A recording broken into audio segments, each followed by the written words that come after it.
tolls the harbor waits. Lanterns sway where the tide line breaks. A crate from the cutter, burn a cold and worn. Whispers of relic, of secrets unborn. Loose tides, they carry us far, through smoke and shadow, by lantern and star. What the tide takes, the tide will give in Kelpwood's alleys. Only the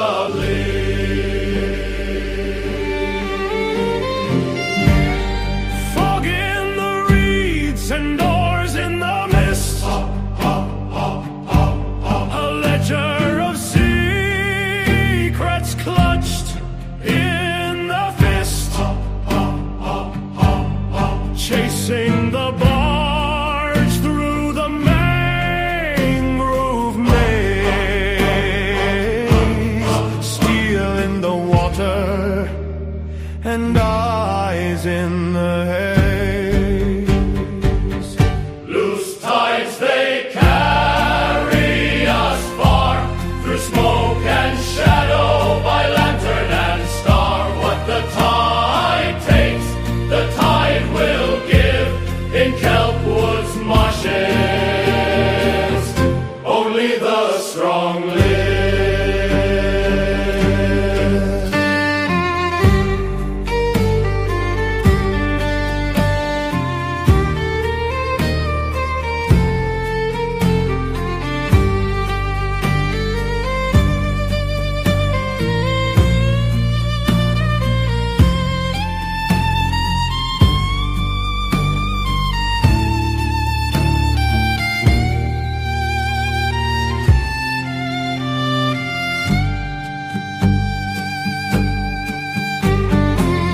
Red lantern glows where the smugglers meet.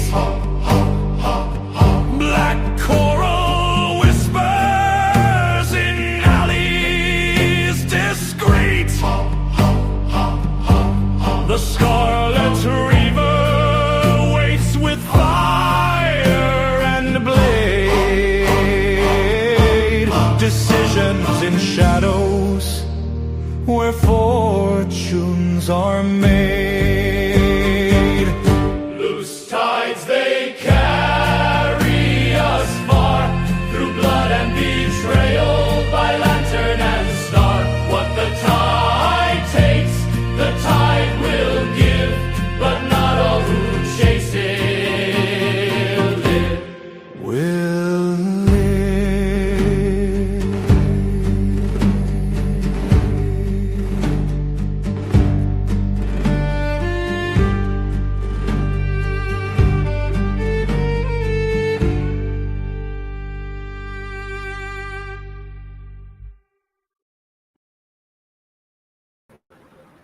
Hey there, role players, gamers, geeks, freaks, and everyone in between. Welcome to Deacon's Table. I am Deacon Blues, your resident dungeon master. This evening, we are going to continue and finish our Loose Tides mini-series. This is part 4 of 4. This is Crimson Tide Rising. Just to kind of fill everybody in that's watching out there, where we left off, fresh from the Black Coral Exchange, the sealed relic in hand, the crew runs for the only safe hearth they trust. Creek Snapfang's stilt home out in Swampshade. Creek can open the crate, hopefully, and unbind what sleeps inside, but the drowned court, well, you know what? Their embedded agents mean to make this the party's last night in Kelpwood. If these guys succeed, the court's grip on the marsh should finally break. If they falter, the black current claims more than just breath. So with that, we're going to bring in the cast, or at least most of them, for tonight's episode. we're going to add them one at a time here, just so everybody is on board. All right, so we've got something a little bit of a different setup here because last time around, the players find it a little bit easier to know where they are when there's a combat sequence. Because again, if you're sitting at a table, it's a little bit different.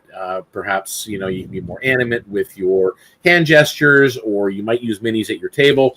But again, it's a little bit different when you are playing online. So this should make it a little bit easier. It does make our chat windows a little smaller where we are. So we might have a difficulty seeing each other, but I'm sure if you are watching from home, just enlarge your screen and you can see us. At least those of us that want to be seen this evening. But we do have a fourth person as well that will be joining us partway through. She's just running a little behind due to personal difficulties. So anyway, so let's go down the list. We'll go right beneath me, and we'll start off with Fade Zamora.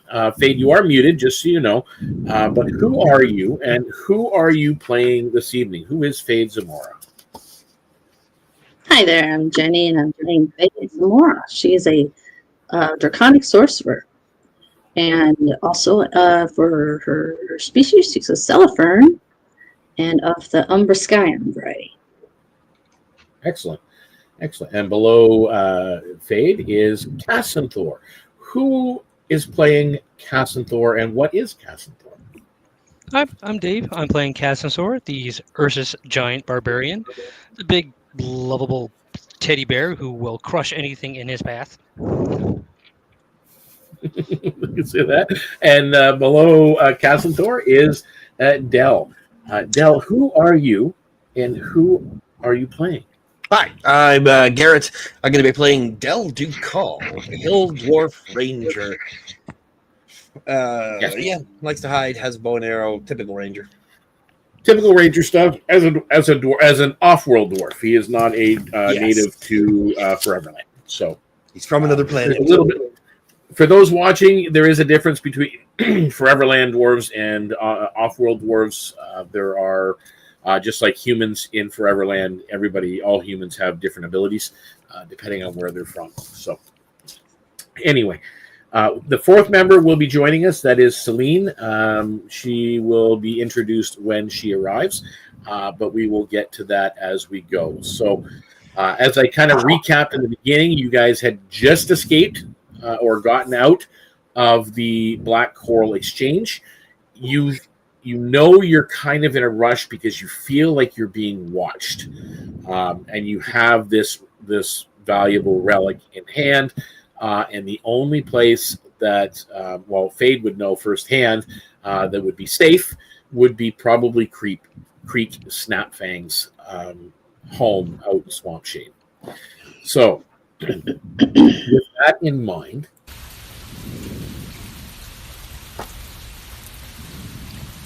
let's get started.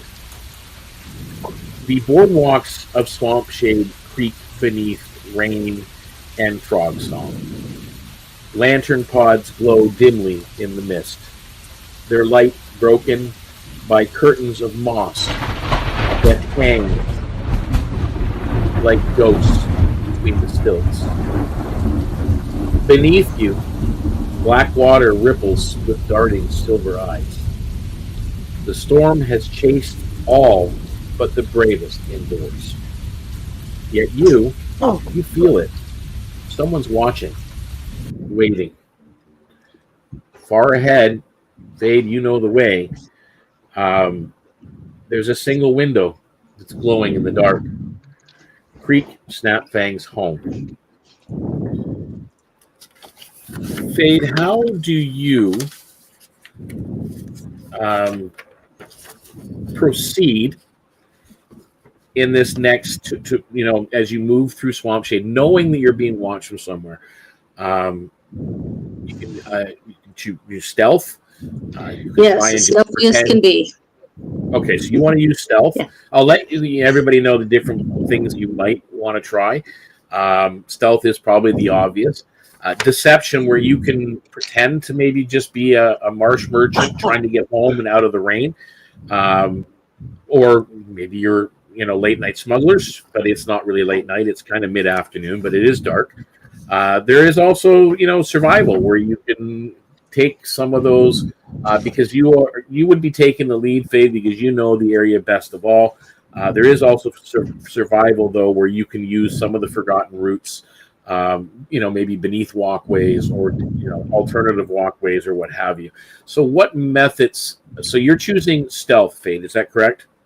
Right. Okay. Yes. So I need you to make me a stealth roll. Okay, and I did, and I got 19 total. 19. So you melt into the rhythm of the storm with the rain and the hanging moss, and you kind of, as lightning flashes, you're kind of ducking aside. You're actually doing quite well as far as you're concerned. And yeah, you guys, Castlethorne and Dell, you notice that Fade is pretty well hidden from view as she's proceeding forward. There's a chorus of frogs that swallows every creak. You're kind of making your steps count and such as you proceed forward. Castlethorne, you're kind of a big fellow. Yeah. How are you? I mean, you still make out where Fate is because you know where she went, so you are following her. But how are you doing so? Are you attempting to do a stealth like she is? Are you attempting to deceive the watchers, or just maybe keeping her at the corner of your eye and trying a different route?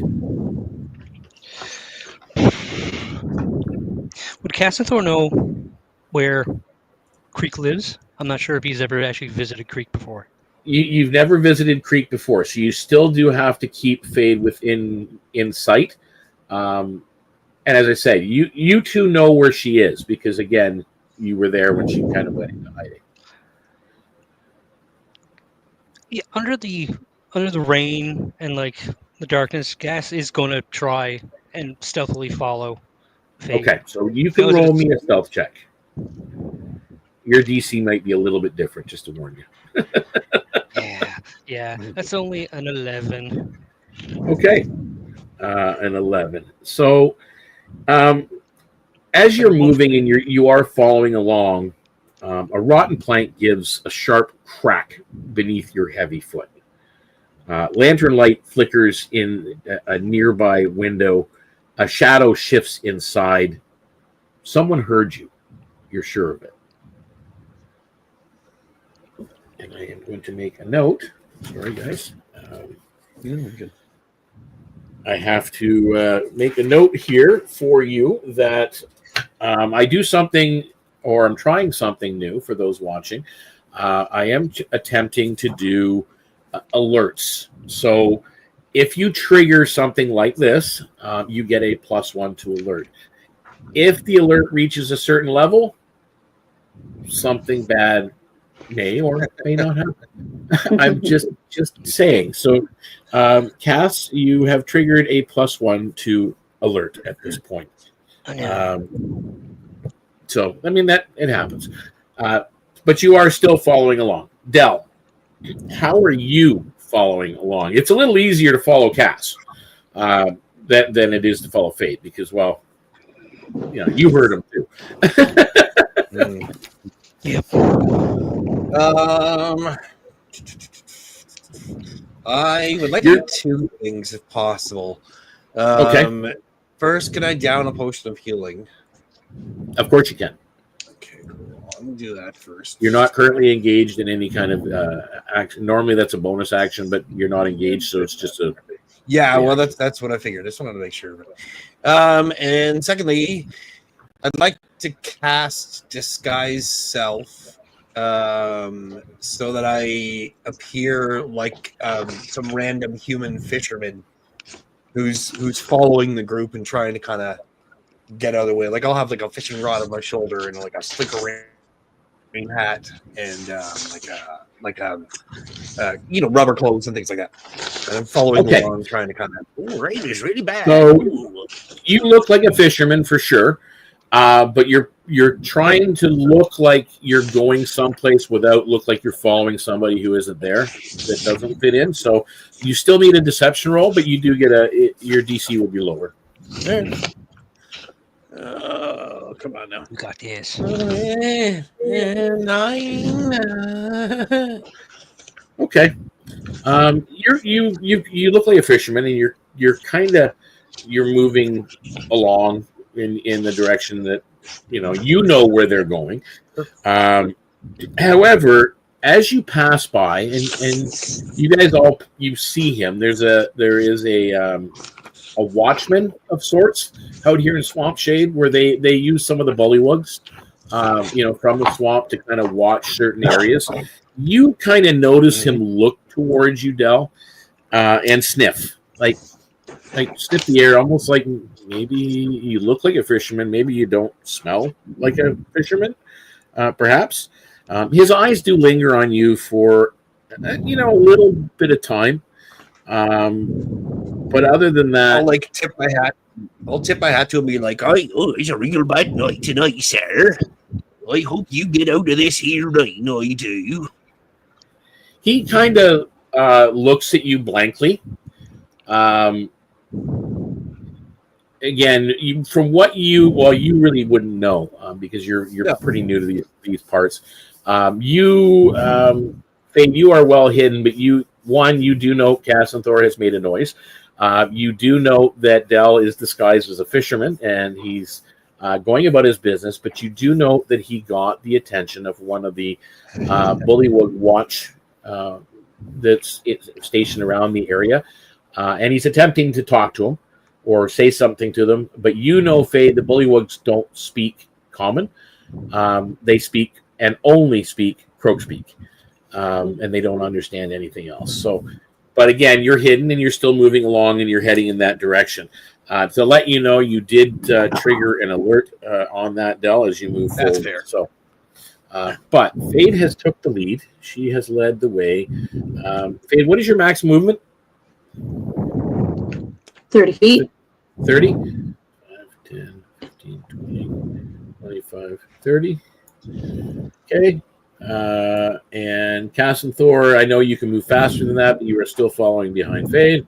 Yep. And Del, you are again following as well. And you've passed by the Bullywug as you move forward. So you guys can all see where you are. I don't know if you need me to blow that up at all. No. I don't know if we have a owlbear link, do we? Do you want to control your own? No. Sorry, never mind. I thought you were asking. Never mind. Forget it. No, I'm just going by what's on the screen. So if you guys I thought need you to, asked Fade if she could zoom in on a character, and I was like, I don't know. oh no, I can like Never this. You know what I mean? I see.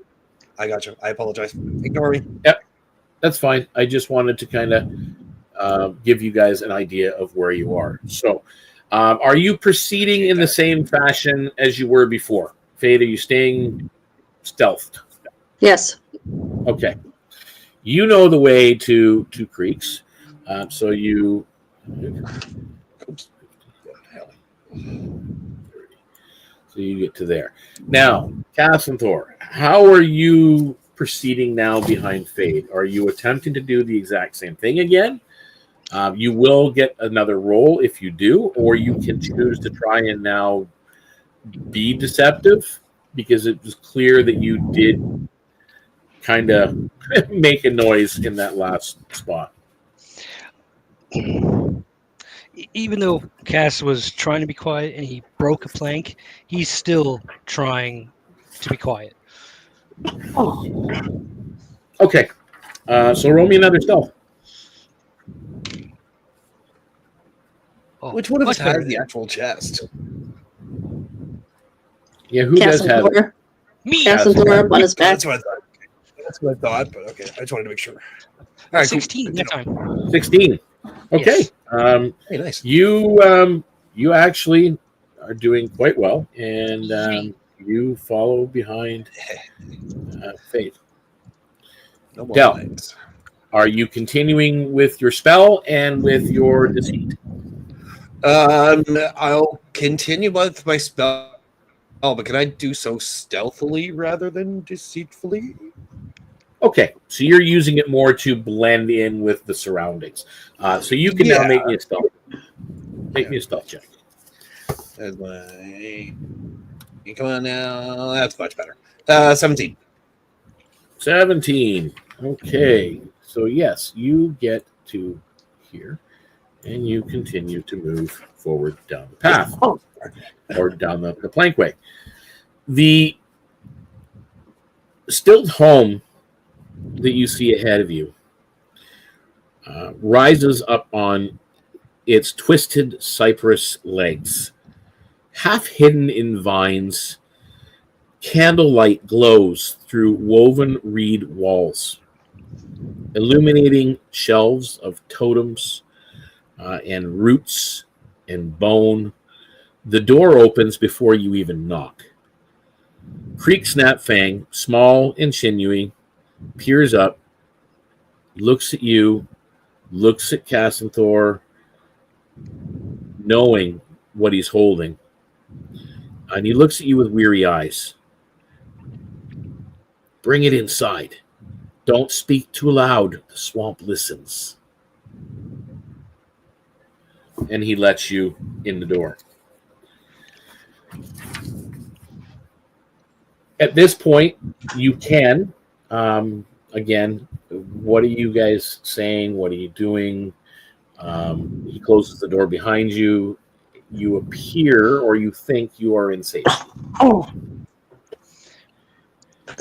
Castor makes his way in, kind of goes over to the closest table, flat area, drops the box, the crate, looks at Creek. Okay. I hope this was worth it. I have no guarantee we weren't followed.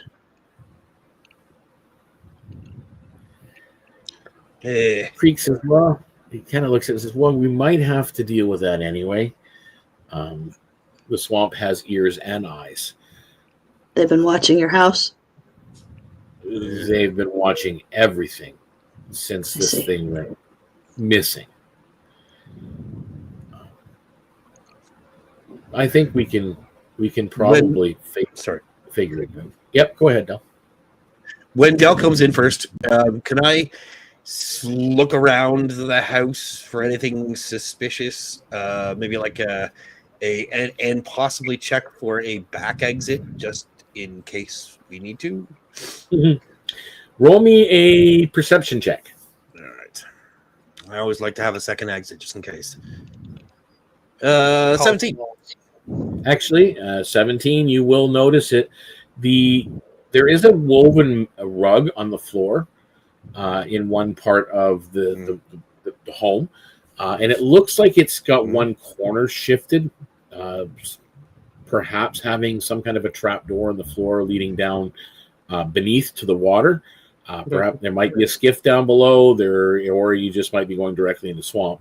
But other than that, you look around, and being a ranger, this is probably the most nature engulfed home where someone lives that you've ever seen. It's actually got some of the roots of the surrounding trees going through the building. Oh, nice. It's being used as part of it. And Creek is there, and at first notice it looks like it's just the three of you, which by the way, you kind of notice you've lost Celine, but then again, she was always one to fall back anyway. Yeah. She's around somewhere. Yeah, she's around. She'll catch up, you're sure. And she knows Creek very well. So for the first time, under one of where the root comes in, and kind of goes back and then passes into the floor, underneath in the shadow, you notice a large curled furry thing that all of a sudden peeks its head out from the other side of the root and sniffs in your direction. It is a dire weasel. That's amazing. Nate would greet it because she's already met it. Yep. Okay, cool. All right. It kind of chitters at you a little bit, and then just kind of goes back and curls and watches you guys as you interact. Oh, that's a nice dog. Well, it's not a dog, but that's okay. I'm sure. Fate apples him in the chest. That is Emberfang. That's Ember Fang, but he seems to like when people call him Ember nowadays. Never did before, but I guess he's getting soft in his old age. And all of a sudden, you see its ears perk, and it starts to kind of loudly chirp at his direction, and then goes silent. Sorry, you're not that old. So Creek turns his attention back to you guys, and then looks to the crate on the table. He says, well, I think with some instruction and with my help, we can figure out maybe how this thing opens. Now, you'll have to do exactly what I say and in these orders. At this point, I'm going to pull the key out of my pocket. Yep. And just kind of hold it and say, I don't know if this will help at all, but I found it. I tried to open the chest with it. Didn't go so well. Though I might have stuck it in the wrong hole, or like, I don't know. Doesn't seem like there's like a way to put it in. It's a bit weird, isn't it? Creek reaches out his hand. Sorry, I'll give him the key.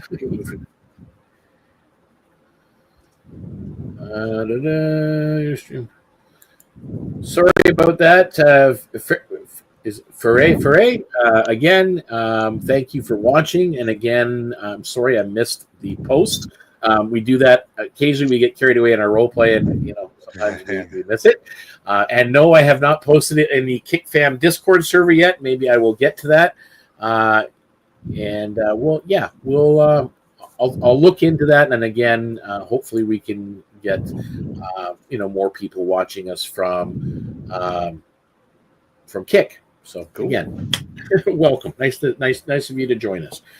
So I will keep that chat open if I can here. So I need somebody. There's 3 things that need doing.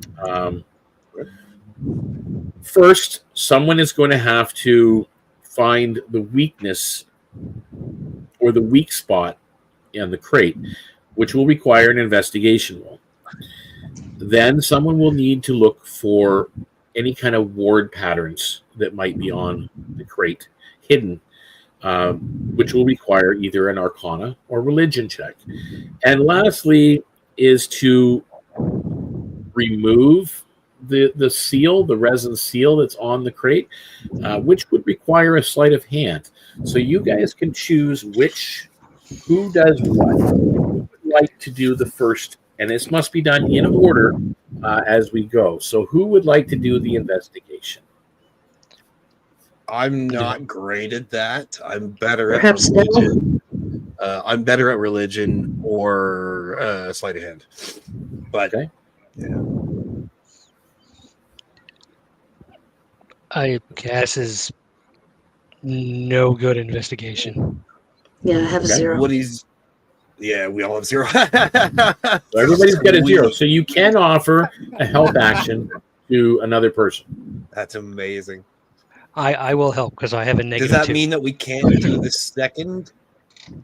No, you'll still be able to do the next, because again, it's not all being done at the same time. You are doing this in sequence, right? So so Cass-'ndor is going to help one of either Dell or Fade. Who wants to do the investigation with advantage?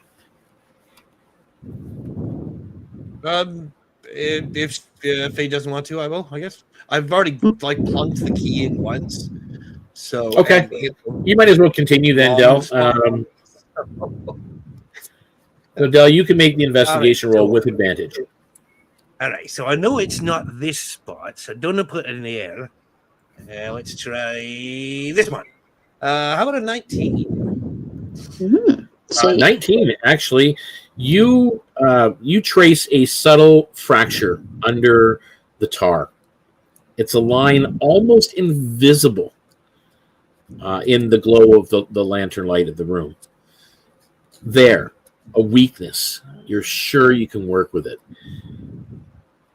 Pointing that out, who is going to move on and do the Arcana or Religion? Up to you, Dave. I'm pretty equal in all the rest of the checks. Anything intellect is. I have a negative 2.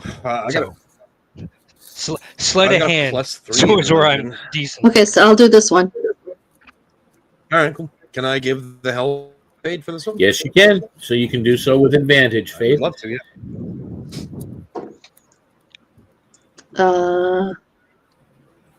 That is a 12. With advantage? Yes. Okay. A cold pulse lashes your mind. The whisper of waves fills your skull before fading. And you will take...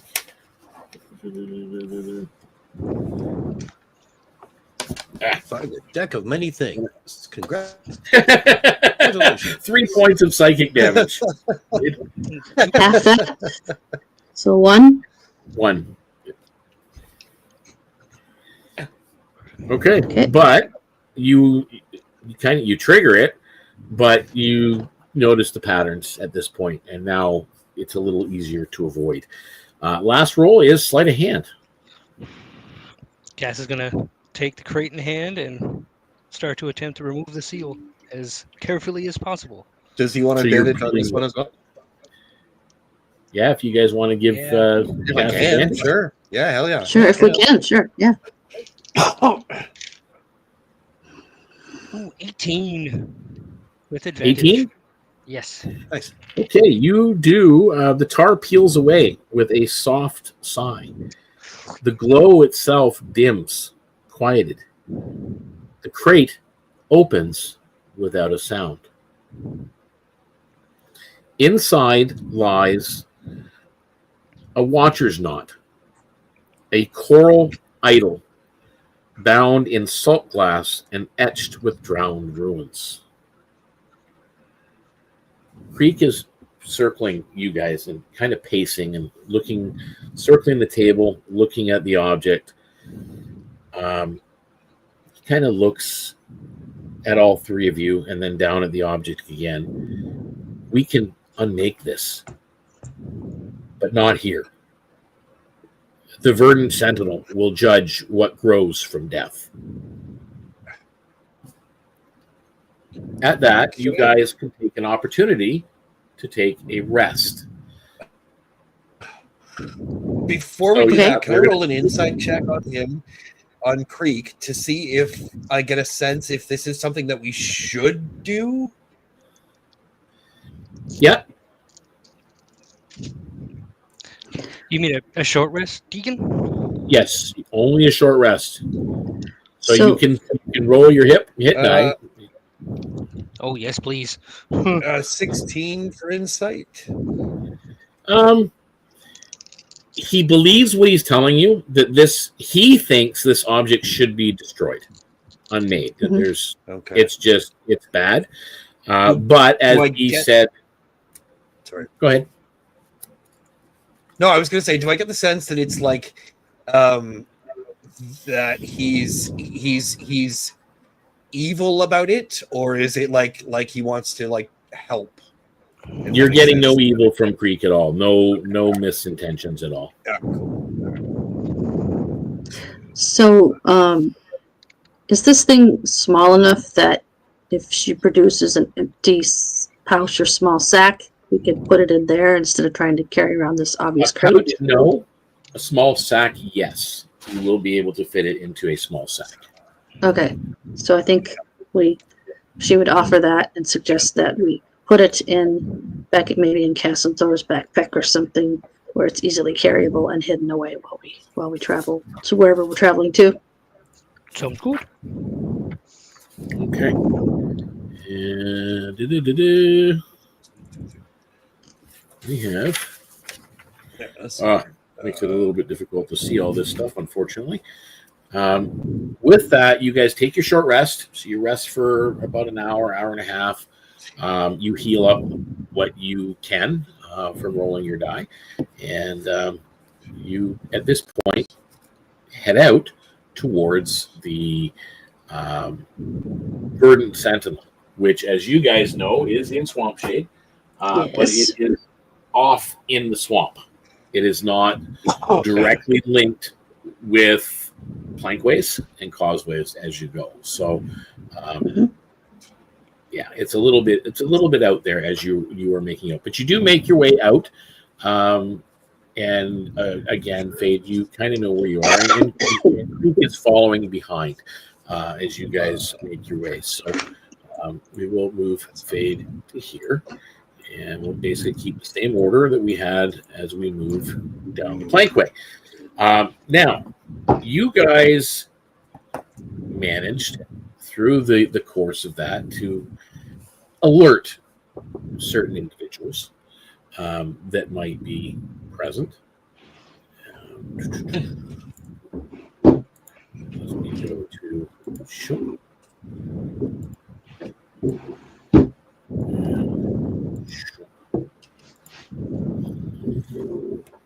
All right. A wet creek from ahead, Fade, kind of catches your attention. Then drops of water onto the decking. Creek as in sound? Yeah. Like a sound creek, not creek from behind you. A drop of water that's too heavy to be rain. And you look up just as the silhouette moves from surrounding foliage and onto the plankway. Eel skin armor, eyes glowing violet in the dark. You have, and then beyond, you see another shape in the distance as well. This individual is is that the right one? I'm trying to switch between my glasses and not glasses, and it's making it a little bit difficult for me to see.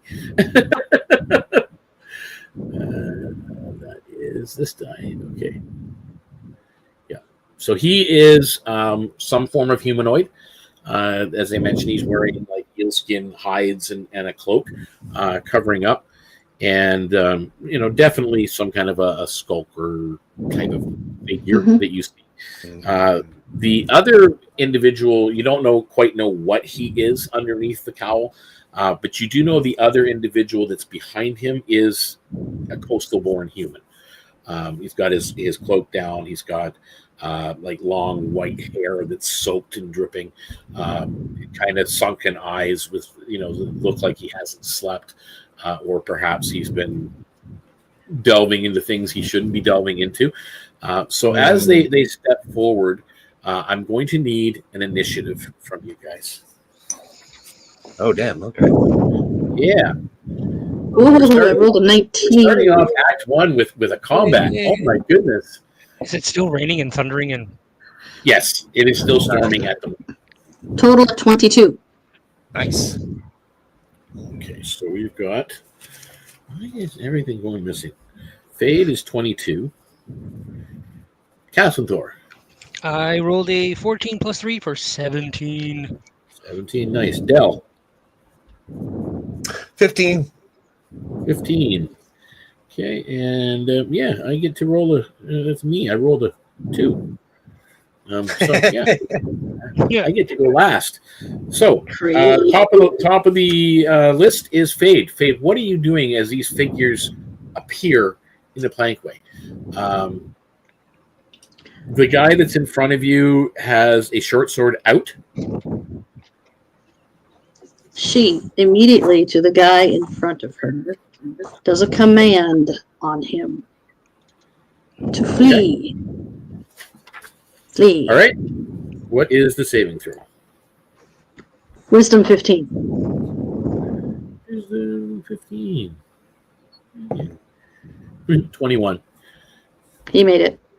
Yep. Okay. So he just kind of looks at you. Again, you're not sure what he is, but he cocks his head slightly to one side as you say that. And that is the end of your action? Yes, because he kind of sort of surprised me. Okay. Cassenthor, you can move through friendly squares, just so you know. You see this one figure that is maybe 5 feet in front of Fade. And they look threatening? Well, he's got his sword out, and he's kind of pointing it towards you guys. And he looks kind of creepy. Oh, you don't want to do that. Castle Rage. All right, well, there we go. If there's enough room, Cass is now large. If not, he's still the same size. It's a 5 foot wide plankway at this point. Like you've kind of just left Creek's place, and come out. So it's not one of the main plankways, but yeah, you've got room. You can raise. Okay. So as Cass rages and he pulls out his great sword, which is crackling with lightning. Yep. And recklessly throws it at the first guy. Well, he's not going to move.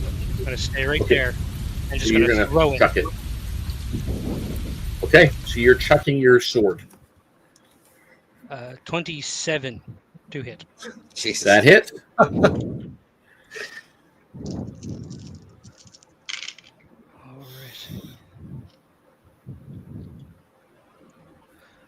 12, 22, 23, 31 damage. 13, which is lightning, and 10 that is radiant. That's crazy. I'm built to smush. Seriously. Yeah, really? He's on the ground with a sword kind of sticking through his right eye. Half of his head is kind of cleaved to the side. Yeah. Took him down. Holy. That's one attack. Like a lightning bolt flying back to Cass, his sword immediately appears back at his hand. Okay. Grins and then throws it again at the one that's further down, recklessly just missing Fade, just barely. It's a 25. That hits.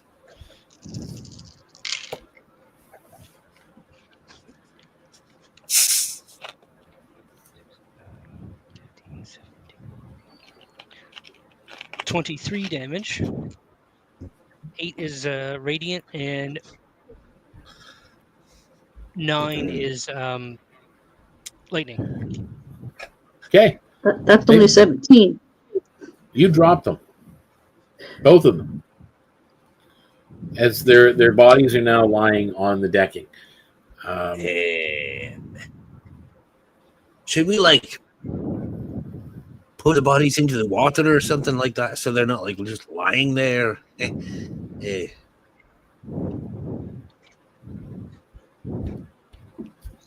No. Freak. You It can, if seems you a little wish. suspicious that we just leave them there, right? Sure. Sure, she helps him toss him over into the water. Yeah, just dump the bodies in the water.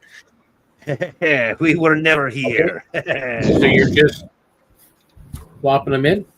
It's just 2 of them? Yep. Yeah, I don't want to just leave them here. That's not a good idea. Or Johnny Fisherman to find, or Creek. Okay. What did you do with them? As you're now, did you guys leave the relic?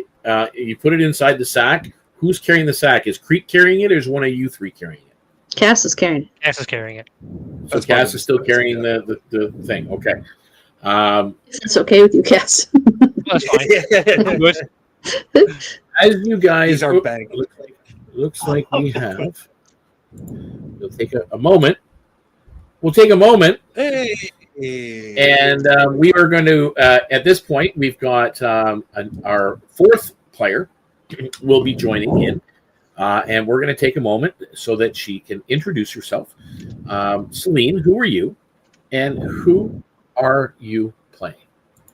Hi, I'm Ines. I'm sorry, I ran over here. My character sheet is not even open yet, but I am playing Blackthorn, a spooky, witchy girl with a raven that she loves, and I guess that's her. I'm sorry, I'm so. That's okay. She's in the process of opening your character sheet, but that's who she is, and she is, I think you look human at the moment. So yes, she looks human with a raven, and she looks like a witch. Mm-hmm.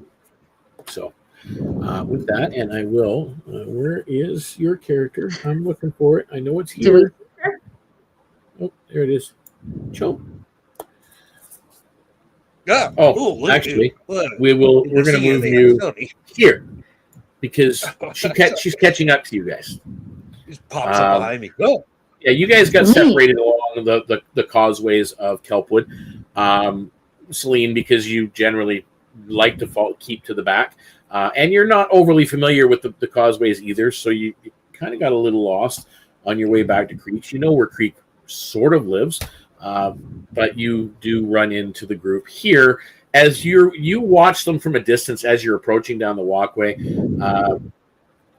You're not thinking anything of it. You got your cowl up and you're walking through the rain. You pass by a bullywug watcher who's just kind of sitting off to the side, and then you proceed forward down the walkway, and you run into them pushing bodies off the plankway and splashing into the water. Nice. Just We got out of no way. curiosity, did the bullywug see us murder 2 people? Make a perception check. I completely forgot he was there. Oh wow, 25.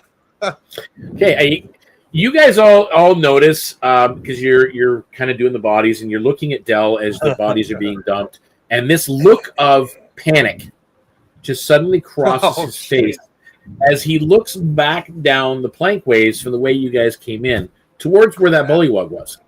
You can't see him from where you are. You can't see him, so you assume that he can't see you. Okay, good. All right. Okay. Creek, do we have a fast boat we can take out of here? No, but if we go ahead and we make the left passage, that'll take us to some dry marshland. Well, I don't know how dry it's in the rain, but it'll take us towards the Verdant Sentinel for certain. Hello, Celine. Where have you been? We just got attacked. 2 guys got between us somehow. Are they dead? Yes, Very much. they are now. Just little. I'm gonna say nice and have like a creepy smile. Thanks, Cass. If thunder rolls over the marsh, Creek places his hand on Dell's shoulder for a moment, closing his eyes for a second. The grove will decide what breath this thing has left, but we must move fast before the swamp stops whispering and starts to scream. And with that, you guys hurry along your way. Where is scene number 2?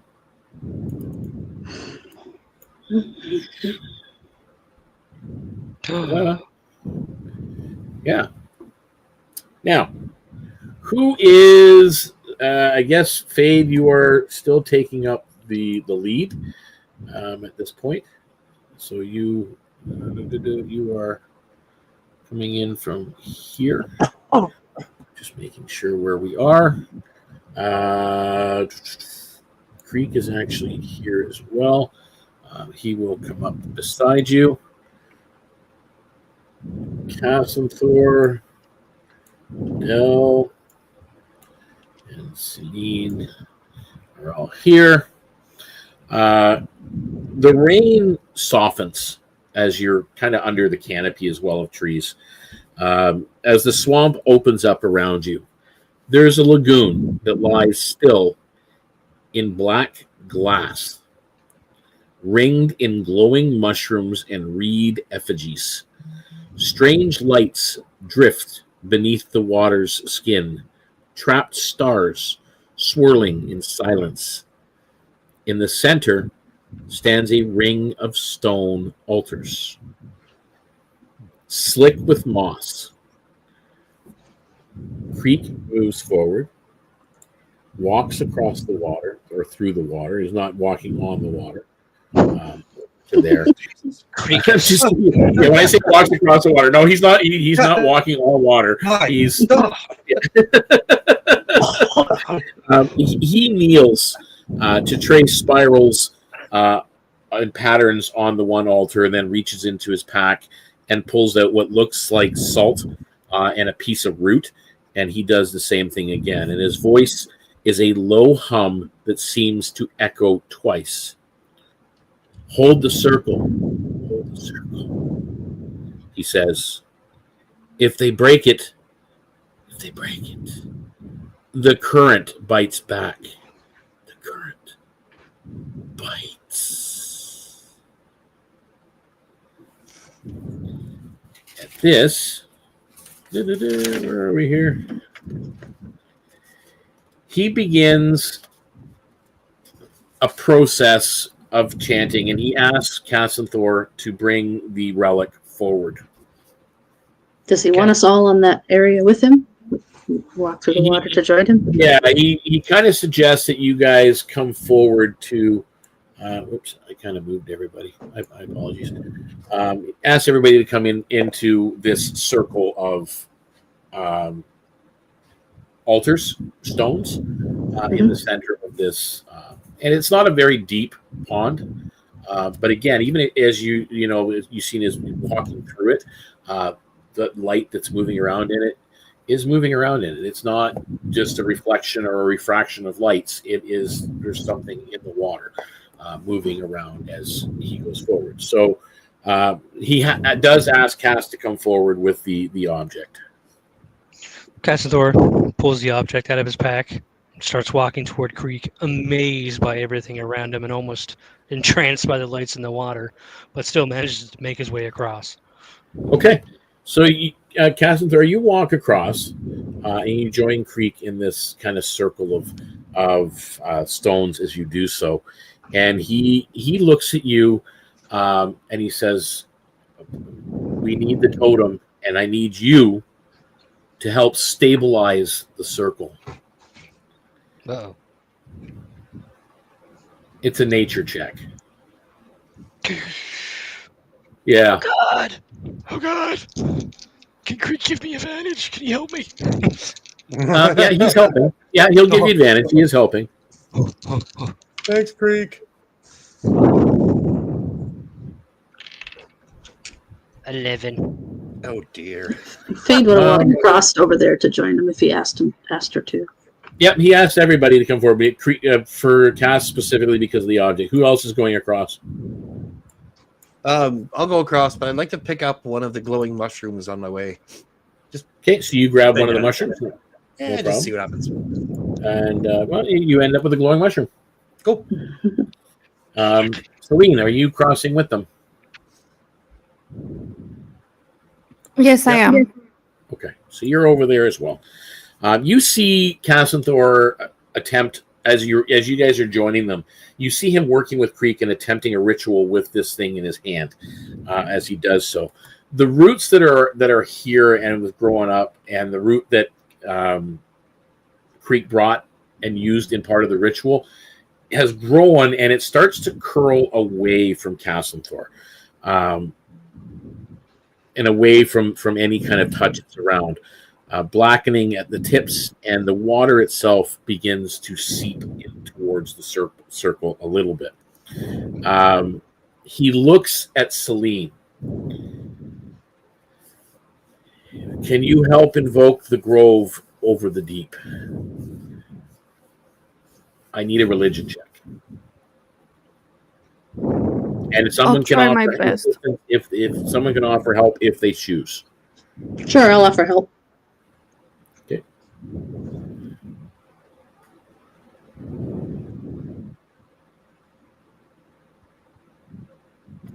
I'm checking from my Okay. I have a +1. And you get advantage because you're being helped. Okay. So on Discord, if I have advantage, what do we have a command or I just repeat twice I the don't same? know what the advantage. You just add ADV at the end of the command. I add So what? do- Sorry, Faith? ADV. ADV. ATV. Okay, I'll try. If not, you just roll it twice. Did I do it? Yep. Looks like. 13. 13. The words as you're doing it, and even with the help, they slip. Your cadence, your tones are off. Something just doesn't feel right. The water beneath you begins to circle around your feet as it's washing in. Your feet you kind of came out of the water onto this little dry area, but the water's now seeping in even more. You will take. Where did that other die go?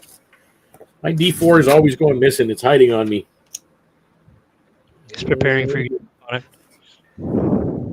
Yeah, I don't know where it's literally gone. Oh, there it is, hiding by my purple vape. It's purple dice. So. Take 1 point of psychic damage, Celine. Okay. Okay. You guys now feel from the outside there's a pulsing that's coming, like waves of arcane energy that's coming over the area. Does anybody want to do an Arcana check? Sure, I'll do one. Recognize. Do I get anybody helping me? Hmm? I can help if you'd like. Yes. Yeah, sure. Yeah. I will assist. That is a 19 total. Nice. Thanks for the Okay. advantage, or it would have been. You kind of you listen and you recognize, and you're kind of understanding some of it as you're near these little altars, and your hand just involuntarily, as you're kind of listening, traces over some of the glow that's on the stones, and then even reaching into the water with your Arcana to feel where that's from, and you recognize this hum as a resonance that's matching with the relic itself. And you have helped the cleansing process. Creek hasn't stopped his ritual. He's still performing it. It looks like he's getting tired, however. Does anybody want to attempt to help him with a medicine check? I will definitely help with that because I got a +6. Ooh. Okay. I will help.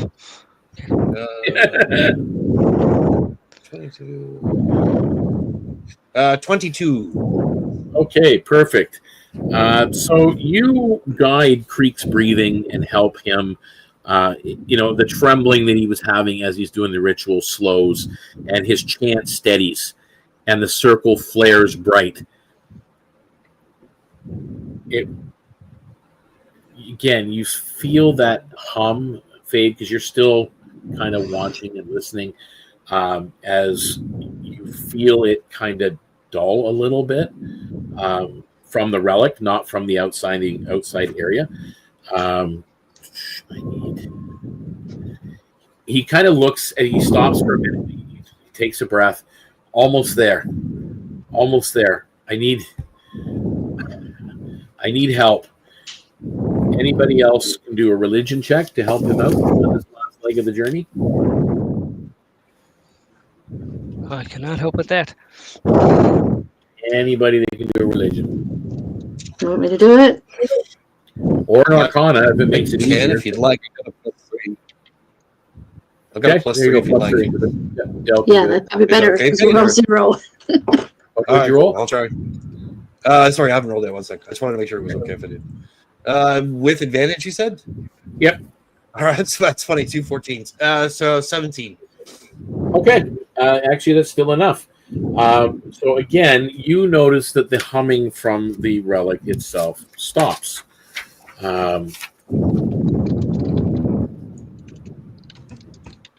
Or at least it appears to stop anyway. However, you need notice. Where did I put them? It is this guy? Not that guy. This guy? Yeah, this guy.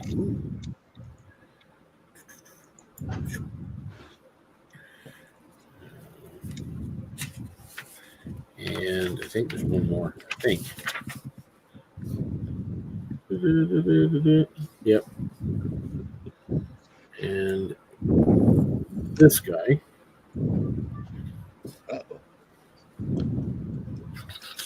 Just making sure. Oh, and we're going to do.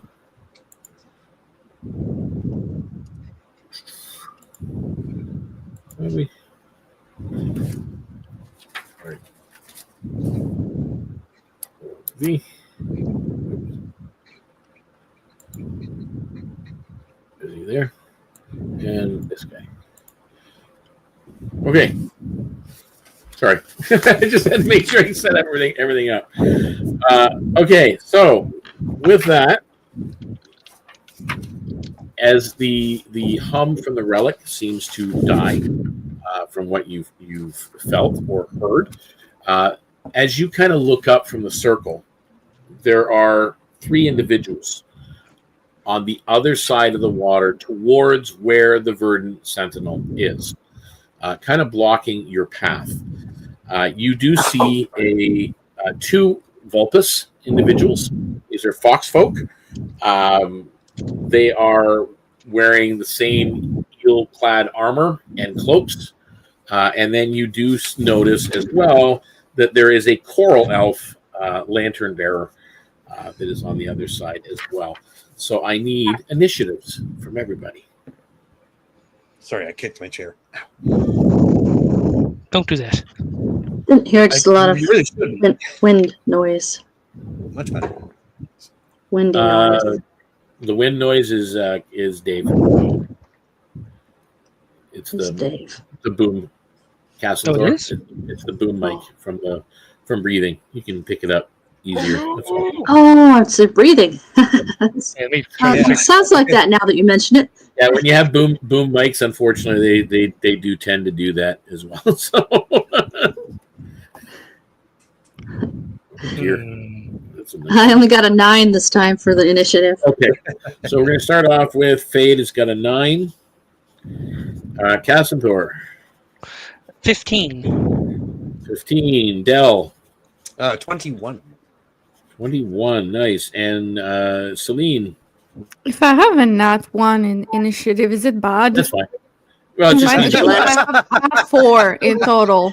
one is always Oh, bad. my God. 4 in total. So that's okay. So that's I still had a nat 4. 1 plus You don't 3. go last. Just so you know, you don't go last. That's all. Yeah. Don't go last. Would you roll a 1 too? Initiative is like the only time you want to No. roll in that one, or when it's like not as bad. Okay, so top of the round, Dell. Oh dear. Do these guys look rather menacing? Like, does it look like they're in the mood for combat? Well, the coral elf individual is holding a violet purple colored lantern with in one hand and has a trident set to throw. In Okay, the all other. right, good enough for me. I will shoot him. Hopefully. Actually, first I will attack. I have to do this in stages. Does a dirty 20 hit? Dirty 20 does hit. Yes. Okay, cool. So I'm gonna mark him as my favorite foe. So on the first hit, because I don't have any more spells. 4 plus. Wow, that sucks. So the first hit is 7 piercing, and then I get 2 more attacks. And the second attack is another dirty 20 to hit. Okay. 6. 1 second here, sorry. 7. 8. 9 piercing on the second hit, and then I get one more attack, which probably doesn't hit for an 11. No, that misses. Okay, cool. Okay, and I don't think I can do anything on my bonus section. So what was the total damage on that? Thank you. Oh, that's... I don't remember. I'm sorry. That would be 16. 16, thank you. Thank you. I wish there was a place that I could... Yeah, it's fine. Going on. Thank you. Okay. All right, so that's Dell. Let us, for we are at... Oh, that's him. Oh, dear. So, he is going to cast... I need to look it up to see what the details are.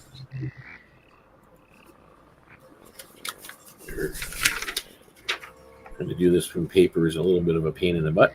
But, I need to set a...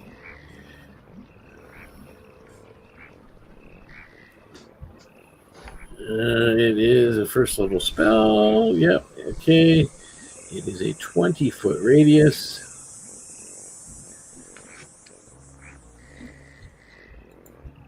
Okay, that's going to be... We're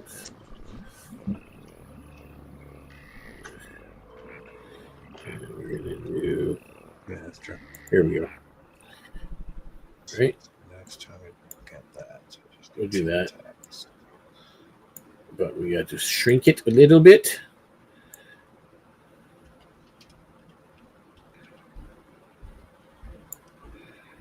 All right.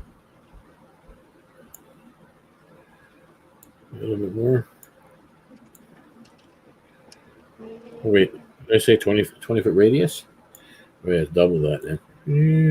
There we go. There we go. So, what happened? It's not snow. Just forget the the image. It's all I have to show a circular pattern on here. There's this cloud of fog that manifests around you guys. It smells of salt, peat, and moss. It's glowing faintly green in the moonlight as it's around you.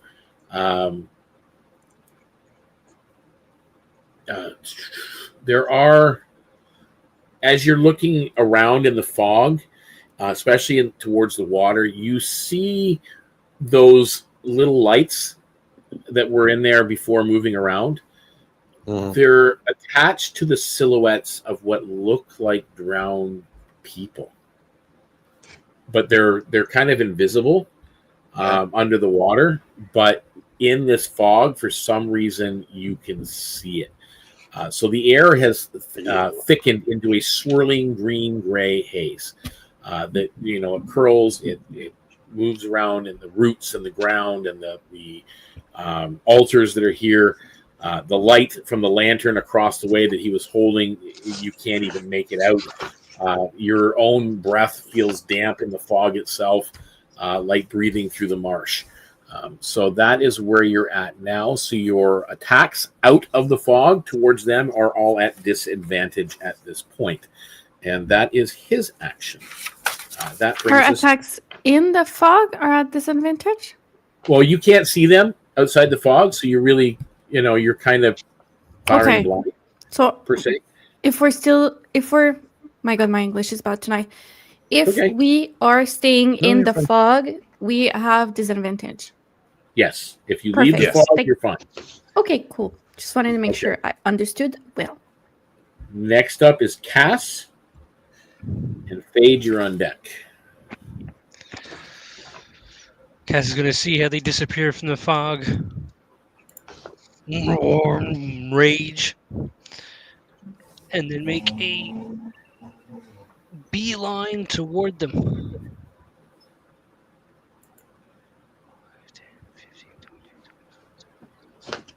I should be able to make it and then still be in range of them.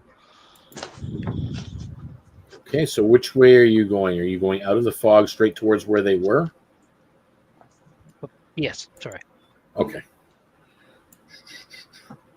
And your movement is what, 40 feet? It is 40 feet, and I will have a 10-foot reach, so I don't need, as long as I'm within 10 feet of them. Well, you can go here and be 10 feet from all of them. Sweet. All right. So as you move forward out of the fog, what are you doing now that you're within 10 feet of all of them? I'm going to take a swing at the elf with the trident first. And this is going to be thunder damage. Oh. 16. 16 hits. Oh. He's only wearing scale now.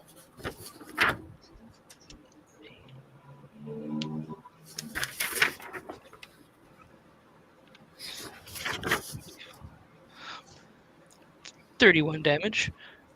Ooh. 8 is radiant, and yeah, I rolled like maximum on my thunder damage, almost 17 on my thunder. Still up, but definitely bloodied. Cass gets a little grin in his face. Is that thunder damage or lightning? Thunder. Wow. So it's loud. He'll come around with another swing at the same elf. It's only a 15. A 15 will hit still. Oh. And that will kill him. He's only got 3 points left. Cass comes around with a big baseball swing from the ground, scrapes to the ground, up through. Up and try to hit one of the other two. Oh no, that's it. That's it? Yep. Okay, Fade, you're up. Fade will follow after Cass. Okay. Come out to the square below and to the left. No, down. Right, one more. Down. Oh, there? One to the left, just outside of the fog. Oh, right there. Where she can still hit both of them with a attack. Let's see.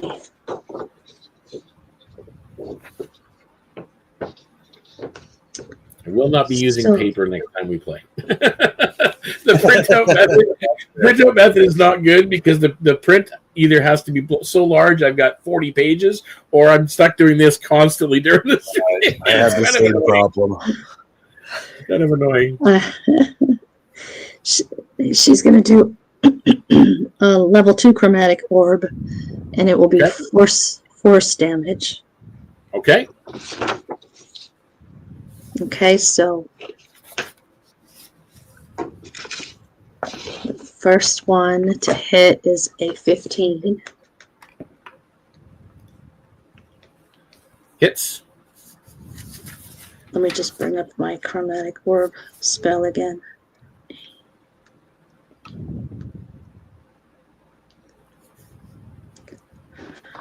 Okay. All right. And so the damage on it, I'm rolling for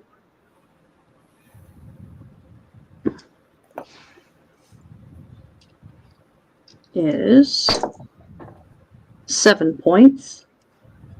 Okay. Oh, wait a minute. No, it's not. It's more than that. If it hits, they take 3d8 and then plus the 1. So.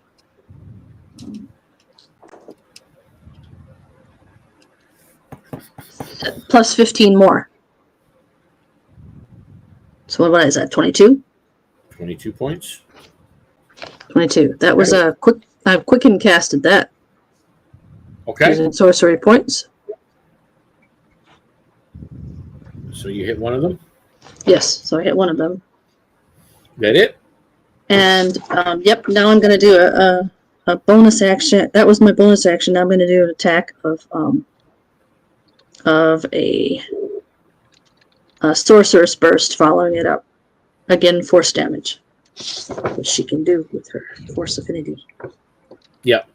Yeah. You Okay. can do that. So Yep. sorcerer's burst. also requires a roll. So that is a total of 21 to hit. That hit. And 12 damage. Still up. Okay, and that's her turn. You pick whichever one. I guess the one straight ahead of her she was aiming at. Yeah, that's the one I was using. So, All right. with that, Celine, you're up. And you're muted. There you go. Can you hear me now? I can hear you. Cool. Okay. So instead of going out the circle, I'll get close to what's the little guy in the middle's name? The Creek. So I'll get close to Creek and try to protect him just in case something happens. And I'm gonna cast Mirror Image, which I will create 3 illusory duplicates.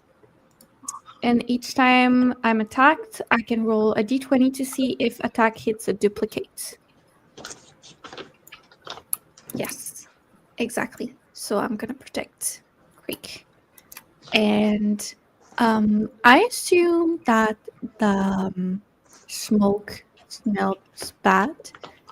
I assume. Yeah, it doesn't smell pleasant in here at all. So she's going to take like a big swift and be like, smells just like home. Pretty close, actually. And be like happy about it. That musty, swampy. Yeah. And that's my turn. Just drop. Okay. I am so uncoordinated this evening. I don't know what's going on. There we go. You cannot be worse than me. Let's not do challenges. I don't want to fail. With that, the 2 individuals that you noticed there. Here. 5, 10. Yeah, that'll get both Cassenthor and Fade. The one individual that's over here, this guy, he starts to chant, and his words turn into, you can see his breath for a moment, and then it expands and forms a cone that goes out 20 feet. I do need Constitution saving throws from both Cassenthor and Fade, please. Oh, I'm good at those. Good. 6, nice.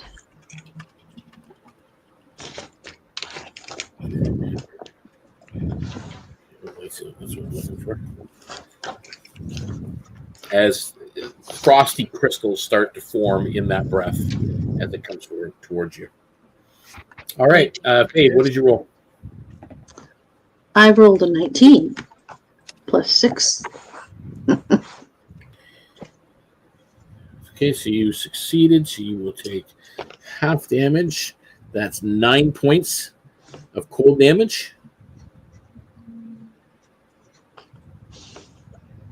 And Cassenthor, what did you roll? I rolled a 19 as well. 12 plus Okay, 7. 9 points of cold damage. Okay, the other one is going to toss the one that's right in front of Fade, and you are what, 30? Yep, 15 feet, 20 feet in front of him. He's going to attempt a 16 plus 4. 20 to hit, dirty 20 on Fade. What is hitting? A harpoon. It looked like a staff at first, and all of a sudden he brings it up and just chucks it, and this barbed end on it comes flying towards you. She's going to shield that. Oh. Okay. Shield comes up, and the thing goes off, and then it returns to, he pulls it back and returns it to his hand. So that is their move, and at that point, I think we are at the top of the round again, by the looks of it. Yep. So we're back to Dell. Oh, okay. Oh dear. I'd like to move 15 feet to the north. I said 15 feet to the north of where I am. So up. Perfect. Right there. And as a I don't know if I want to do that yet. No, I'll just I'll take I'll just take 2 shots. On the guy closest to me. Wow. Yep. 25 to hit. Holy shit. Hits. I will make him as my favorite foe again. So 8. A second here. 2. So 10 piercing on the first hit. Wow, natural 20 on the second one. Wow. Well, you only had one hit point left. How do you do natural 20s?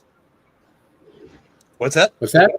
He only had 1 hit point left after your first hit. I didn't hear you. Oh, damn. Yeah. Well, all right. Yeah. You dropped him. Yeah. Oh. That's fine.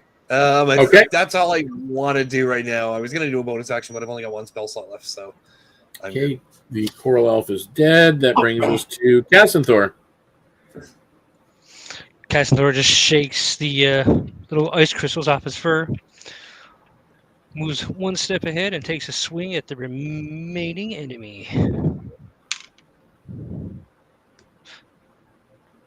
18. Hits. Huzzah! Where's my dice? Oh, there they are.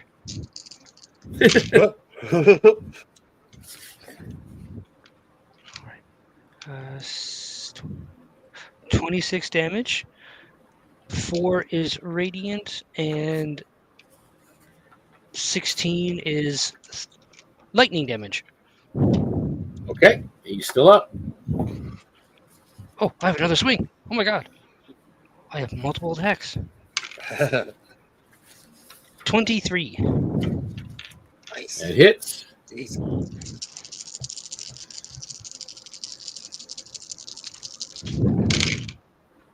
Oh.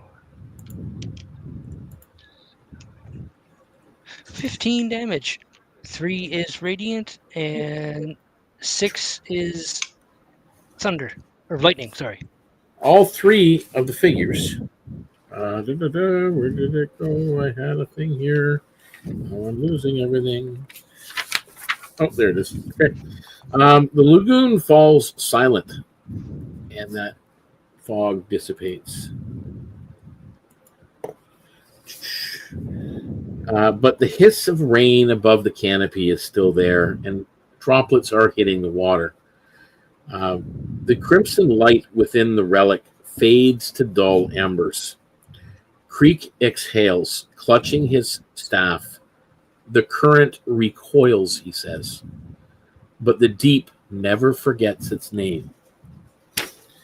And he proceeds to take the item uncovered out of the sack and start walking towards the verdant sentinel with it, with you guys as well. And you're moving forward, and let's bring in a new scene. I think that is this one. Chip, that's that one. Ooh. And trees for climbing. Yeah. So, all right. The swamp narrows into a cathedral of roots. You see the massive cypress tree that's there, but creek is winding through bits of moss patches and roots and walkways that you don't even notice are walkways until you're on them. And he's leading you into this area which looks like it's the root of the verdant sentinel. A colossal cypress rises up before you, its trunk wide as a house, bark slick with silver sap. Lantern fungus glows along its base, forming a ring of pale light. Lightning cracks far above. You can hear it. The sky is churning, and the scent of rain and ozone is everywhere. The ground even trembles once as you approach. The sentinel is awake. Creek gestures you closer, and then he hands it back, the relic back to Cassanthor, and he goes, place it over there, and he points to a spot that it's kind of like a flat patch. It looks like it could be an altar platform, but again, this is all natural. This is all root and stone and mud and clay that you're just kind of, you have to take almost a second look before you realize where you're putting it or where he's pointing, if that makes any sense. At this point, he kind of looks at you guys and he says, well, technically it's your relic. The Sentinel will pass final judgment regardless, but you need to decide what you want to do with it.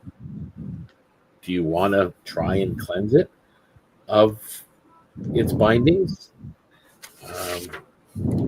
Perhaps might be an option to break it, destroy it, or rebind it somehow in a more positive way. It's your call. He just kind of looks to all of you. I think we should cleanse it and clean it.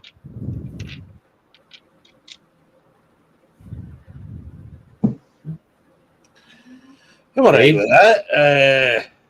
I think we should cleanse it. Now and then. That was a good thing. So 3 of you are going for cleanse. What do you think, Celine?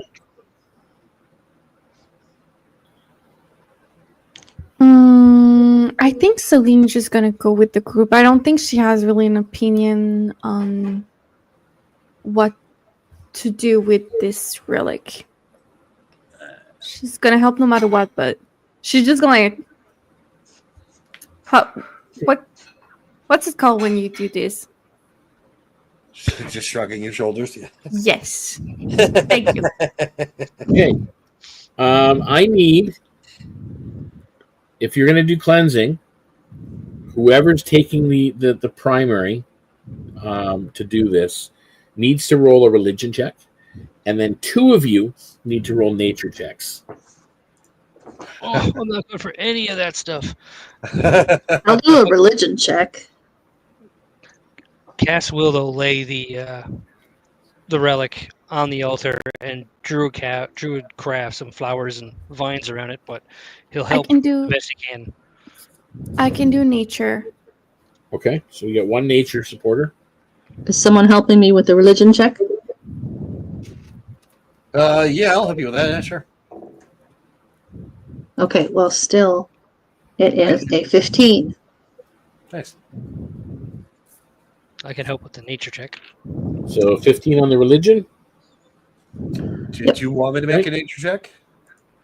So we got 1 person. Celine's doing it. So there's 1 person, and I need 1 more person to do it. Yeah, I'll do it. Sure. And you said you're going to help, Cass? Yes. Okay, so Celine, what did you roll on nature? 13. 13? Okay. Yes. And Del. I rolled Did you roll that at advantage, someone? No, she didn't roll it at advantage. Did someone help her? Yeah. Who did? Well, Fade or Well, Fade's Cass. doing something already. Cass is already. Okay, never helping. mind. Never mind. So she rolled a 13. So what did you roll, Del? 12. 12. Okay. As Fade, you're doing this sort of like a ritual and following along with Creek's guidance. You see the Watcher's Knot totem that you have that's laying in this now, like it's on a mud pedestal thing or mud altar, and it's now surrounded with flowers and stuff that was druid crafted around it. It's what you've noticed, and you notice it crack. The glass that it's kind of surrounding it cracks. A breath of green light swells outward from it, washing kind of over the area a little bit. As Celine is doing her portion and working with the nature that's around it and doing her thing, It kind of enhances your effect as well, Fade, and makes it crack a little wider. However, on the other, it really does little. But it is enough that it has kind of cracked and opened up a little bit. And as your ritual is going, there is, I think it is this dude, and he is there. Kind of steps forward, and we'll get you guys up here where you are. So Cass, you're near the platform. Fade, you're up as well. Creek would be off to this side. Celine, you're working with the nature here, and Del, you are here. And Del, you were helping Cass? Yes. So you're there. Okay. So just so you kind of know where everybody is at. I just got to make sure I've got the right markers. There's him. And then there is... Damn. And I think that would be... Yeah. Okay.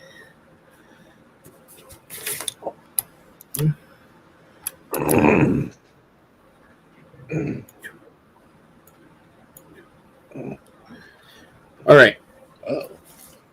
So you guys notice the big guy right off the bat. As it nears completion, a booming voice echoes even louder than the storm around and above.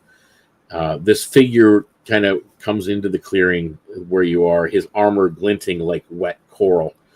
You would drown the tide to save a puddle, he snarls. And he's looking at the group of you and looking at Creek. Lifting a violet lantern that spills eerie light across the roots. The Watcher remembers all that sinks. And he is... Actually, yeah, no, we're going to do an initiative right off the back. He is, by the way, he's a wolf folk. He's a lupus. That you notice. So we are going to do initiative on this guy right off the bat because he is going to be making an attack.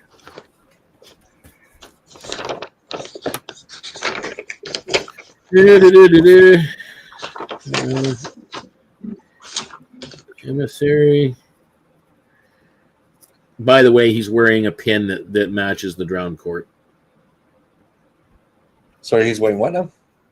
Wearing a pin that matches the glyph of the drowned court. Okay. Hey, I rolled a 22 for initiative.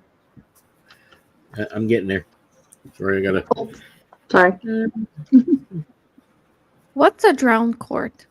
Drowned court is a faction within this region, within the Seahorse Isles. It's an evil faction of, it's just that. It's an evil faction that deals with the souls of the drowned, from the Seahorse Isles. So, Okay. Not a very positive influence. So you rolled a what? 22? Like a cult. Yeah, very much. 22, yeah. 22 for initiative. Okay, Cass and Thor? 15 plus 3 for 18. 18, nice. Del? Just straight 15. 15, okay. And Celine? 10. 10. I'm always the last. It's okay. Top of the round is actually Fade. So Fade, what are you doing as you see this guy come forward? He also has a trident like the other guy. He has the lantern in his hand. So what is your action? She's going to shoot a dark bolt at him. Okay. I will quicken cast it and follow it up with a cantrip. So this is a second level spell. So it becomes a bonus action. Do I have to move to get within 60 feet? No, it looks like I'm close enough already. So I move to where I have a clear shot. He has to make a con save. Okay. And what you see is this black nimbus as she does her little chant and some movements of her hand. black nimbus around the hand. 7? 17. 17. So I hurled 3 rays of darkness at him. All 3 to him. Okay, so yeah, he rolls a 17 on a saving throw. Okay, so You have to roll 3 separate times. that is fine. Okay, so now if I wrote down the spell, I didn't seem to write down what my attack bonus, or if I hold on a second.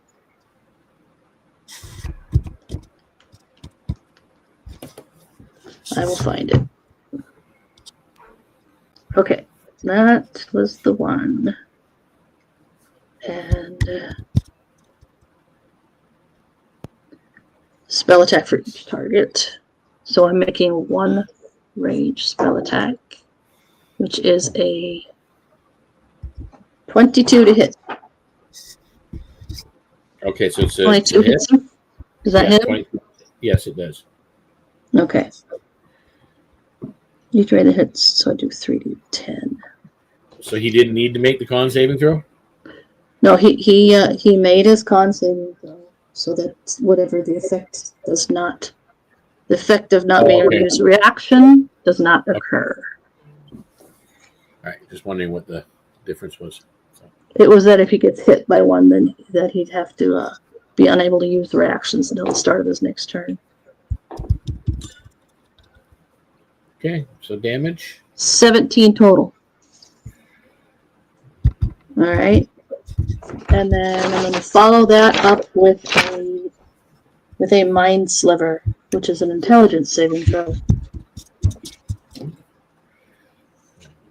16. Okay, that passes, so let me see if he takes half or not.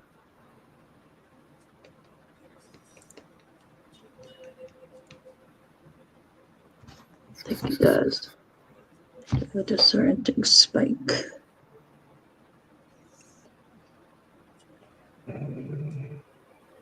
Yeah, no, so that does not affect him. Shrugs it off. Okay. And that's her turn. And that's Fade's turn. And it's now his turn. So on his turn, these 3. 5, 10, 15,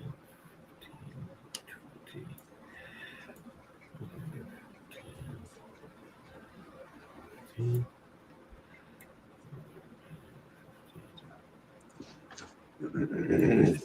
he would be right there. He will take. Actually, no, he's going to go to here, I think. Yeah. That works. Yeah,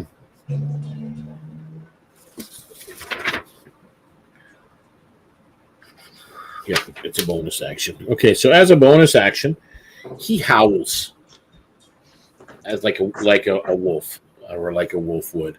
And as he does, I need all of you to make a Constitution saving throw, please. As this howl just kind of echoes in your head. Nice. 21 for Dell. Okay. 21 for Cass. 14 plus 7. 10. No. 22. 10 was my last roll. 22. 21. All right, so all of you only take half damage. You'll take 5 points of thunder damage. Ooh.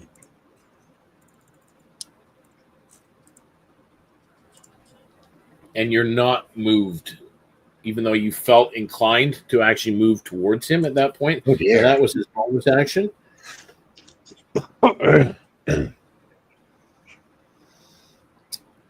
And now I need everybody, as he holds up the lantern in his one hand, I need everybody now to make me a wisdom saving throw as he takes his action. Yeah, that's not as good. That's one of his 2 actions anyway. But 12 for Dell. 15 for Cass. 17 for Celine. okay. 19. Okay, so Dell, you are afraid. Oh, of course I am. until the end of next turn. What is it that I'll look up the conditions for that one? It's okay. That's only one of his 2 multi attacks, and now he's going to throw your trident, and he is going to throw it past Celine at Creek. Ooh, that's going to hit. Creek is going to take. Crap. 10 points of piercing damage, 6 points of cold damage, and he is dragged 5, 10, 15 to there. As the trident comes back.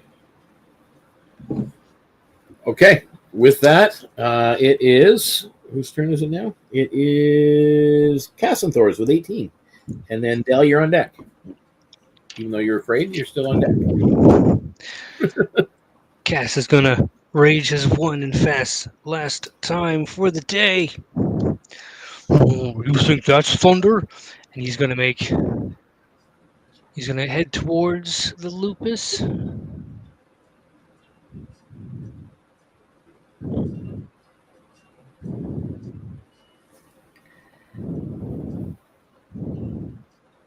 So 5, 10, 15. Yeah, Cass will move toward the lupus. If I move correctly, I think I just get 1 attack property. Yeah, you get 10, 15, 20. So you get 1 attack of opportunity.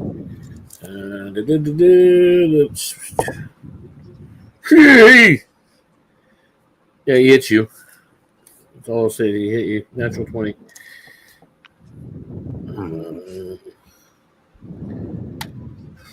He will take 13 points of piercing damage, and I need a strength saving throw.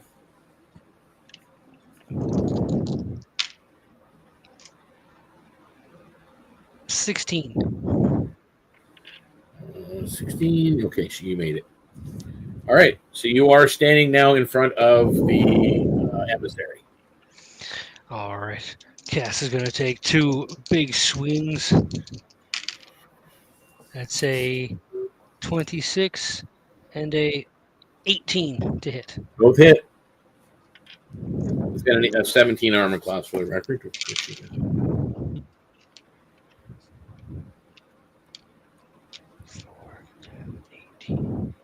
24 damage. 14 is thunder, and 4 is radiant. Okay. And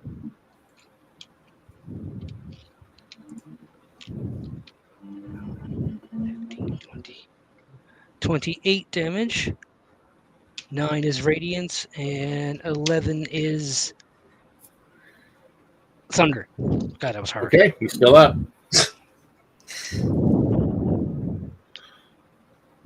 Is that the end of your turn? Oh, yes, it is. Sorry. Okay, so Dell, what is sorry, does that make you run away or just you can't move towards him? Yes. It says I must take the dash action and move away. Okay, so you are. I guess I'll take the dash action and move behind a tree, kind of like towering so behind a tree. Yeah, you're kind of away for this round. And Will I take an opportunity attack from what's his nose? No. All right, cool. And I'll make the wisdom save. 1 second. Here, please, come on. That's much better. 22 for wisdom save. Okay, so you're at the end of this round. You're fine. I'll like slap himself in the face a couple of times. What the hell is wrong with you? Get back in the fight. Okay. So Dell, and then we are at. Oh, that's them. Dell, where are you going? They can now make an extra move back here. Fade, you can make an opportunity attack on this one individual that's moving away.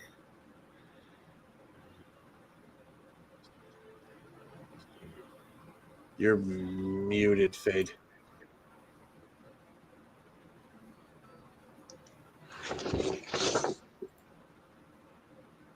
Yeah, I think I missed with that, with my quarterstaff just at 13. Yeah, that misses. Okay. So they move forward. They are going to attack Cass. Actually, yeah, the one is going to. Whew. All right, well, let's start with the one that's on Fade. So the first thing he's going to do, he's going to start chanting.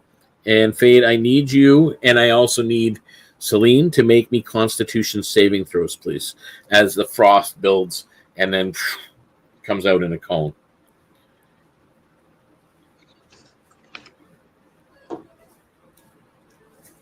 Constitution saving throw?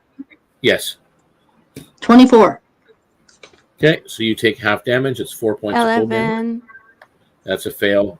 You take 9 points of cold damage. So that's his action. The one that's below is going to make a harpoon attack with a staff and jab at Cassenthor. That is an 18 plus 4, 22 to hit, and a 19 to hit on cast. Do those hit? Yes, I do. Okay.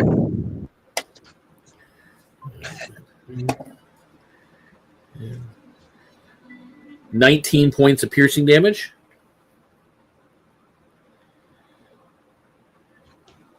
And then Creek's going to do this as the last one starts to do his chanting. Cassenthor, Creek, and Celine need to make another Constitution saving throw. Creek succeeds, so he takes half damage. 19.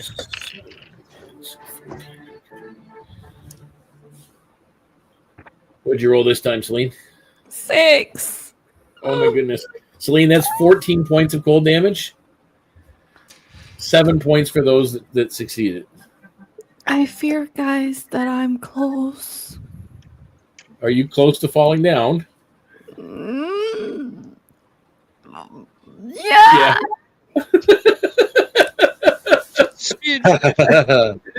As you see icicles forming at the nostrils of the witch that's off to the side, you kind of she's a little bit frosty at this point, and that is their action at 15. And now we go to Celine. You're up. You have an action. Finally. Okay. I am going to cast on the big bad wolf. Yep. I want to cast Malevolent Spirit. Okay. So I will summon a spectral spirit to haunt the target. All right. Each run 3d8 of necrotic damage. All right. Does he get a saving throw? I don't think so. Or do you have to hit him? What do you mean? Like what does the description say? It says, okay, casting time 1 action, range 60 feet, duration concentration up to 1 minute. Summon spectral spirit to haunt target. Each round 3d8 necrotic damage and disadvantage on saves against fear. Oh wow. Oh yeah, that's one of your class abilities. Yeah, that's my special witchy exclusive. Yeah. So you guys see, looks like she's almost frozen to death in the group of you, and as she's kind of huddled, you see these spirits, these dark spectral entities, leave her body and literally swarm the Lupus emissary and start like taunting him and encircling. These things look violent and nasty and from the depths of places that you guys wouldn't want to go. And even though near death, you would see a curled smile on Celine's lips as these things kind of reach out to start haunting the emissary. So roll the 3d8 damage. Perfect. This could actually end him.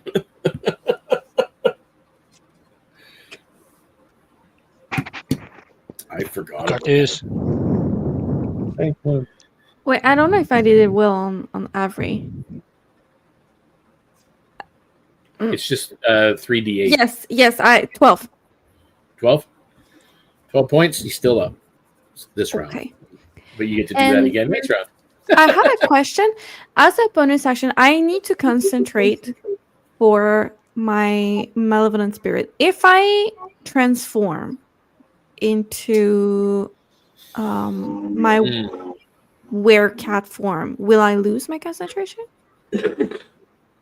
No, that because you are actually cursed folk, so that is actually not an actual. That's just a bodily function for you.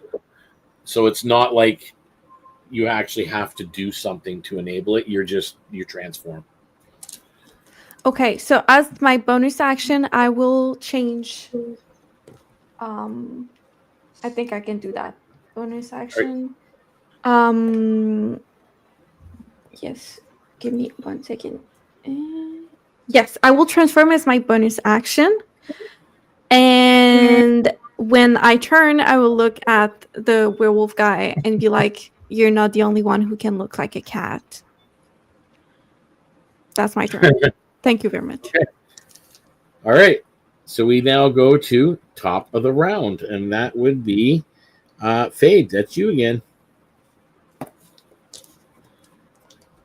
You now realize I don't think you guys have noticed it up until now that you are traveling with a cursed folk. Yeah, no. Why would a werewolf guy look like a cat? I didn't get that comment. I think you meant like a beast. Yeah, Like a beast. but Oh. I mean, like a cat, a wolf look more like a dog. Sorry, Yes. I'm tired, and English is not my That's first okay.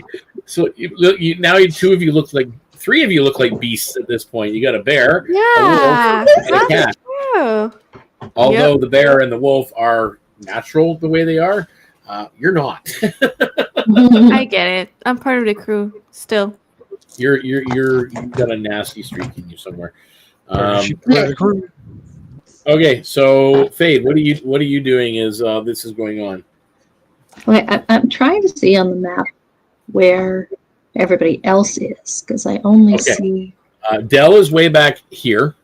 Yes, me. Okay, you are here. Yes, Celine is here. yes. Creek is here. Okay. And Cassador is here. All right. And these big And I roots think coming maybe down to the is- right, kind of down those stair step like edges where he's standing, those are like part of the tree.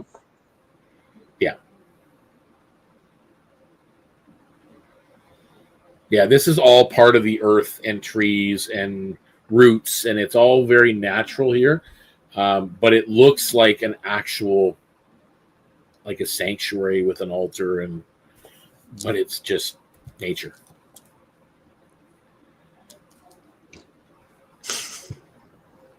Okay, so she's gonna cast Dragon's Breath. It's a Okay. bonus action.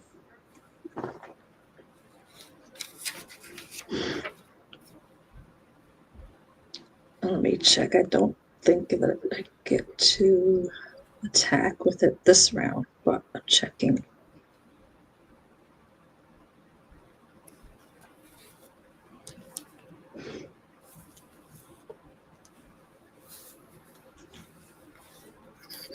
And her instead of acid, cold, fire, lightning, or poison, she gets to choose force damage. Okay.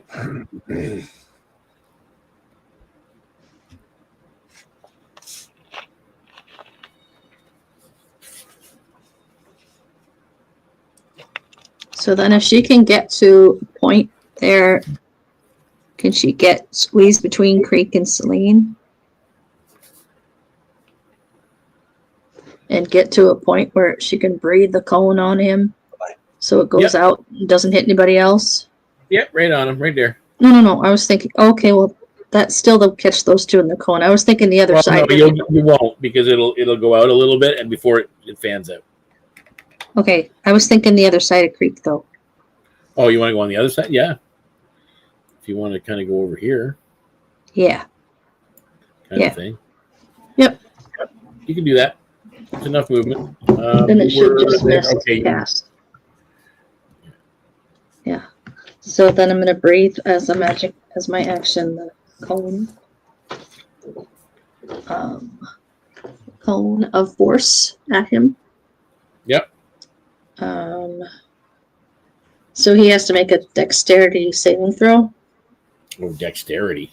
15. Okay.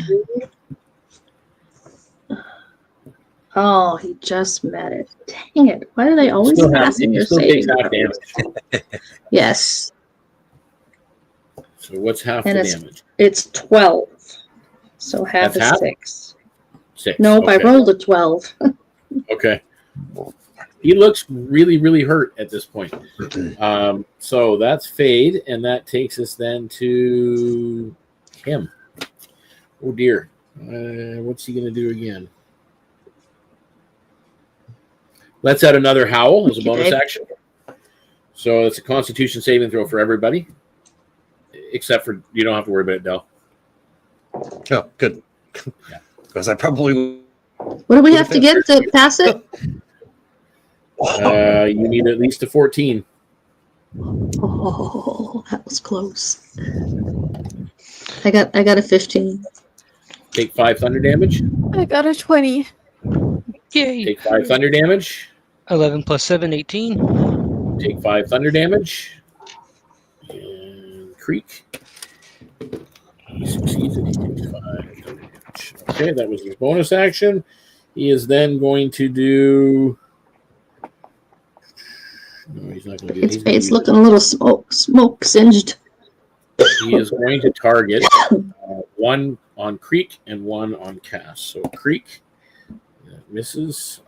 Cass, that is a 15 plus 6, 21 to hit. 21 hits, and I will, once you resolve yours, I'll use my reaction and Sentinel to attack him because he's attacking Creek. Okay, 11 points of piercing damage plus 3 points of cold damage. Oh, that's not right. That's not right math. Ha! 27. 27 definitely hits. And you're probably going to take him down with this. 8, 16. Wait, no. 8, 16. 22 damage.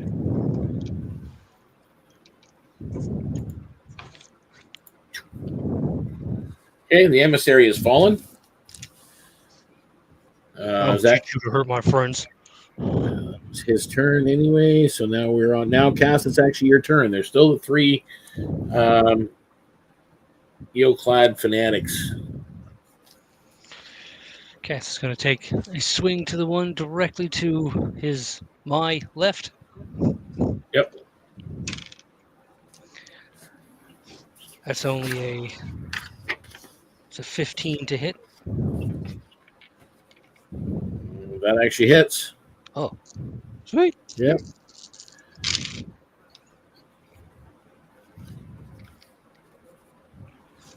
$28 damage. Okay. 12 He's radiant. still up. And Cass will take one more swing at him. Oh, almost a natural 20. 28 to hit. It hits. Plus- Jesus. You're just like a shredding machine. That is Bring a what tank. Barbarian is built for. So 10, Serious. 18, 26 damage. Okay, and that That's takes amazing. this guy off the board. Okay, is that it? That would be Cass's turn. Just Okay, stand there and huffing. then the next person up is Del. And you are free Okay. to move. Thank God. I'll move 3 spaces down. Yep. And then one more to the right. Yep. Perfect, right there. And I'll take 2 shots at the guy ahead of me. Alrighty. At AC 13. 25 to hit. Roll a one. Okay, so there you Hit. go. I'll mark him as a favored foe. Last one I can do.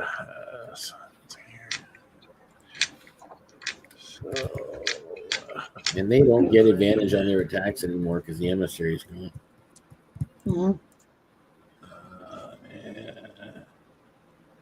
12. Sorry, just setting everything up.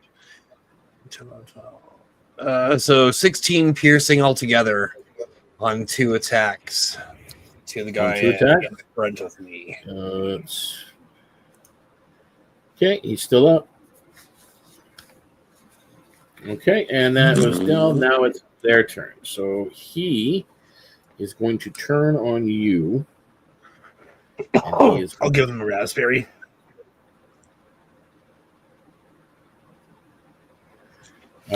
holding up lantern.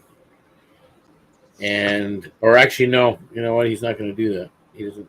Yeah, he's got the wrong thing. So he's just going to throw his harpoon at you. And that is an 18 plus 2 plus 22 to hit. Yeah, that is. Okay, I need a strength saving throw. Sure. And you take 7 piercing. Natural 20 for 24. Okay, so you don't get pulled closer, but you still take 7 points of piercing damage. Yeah.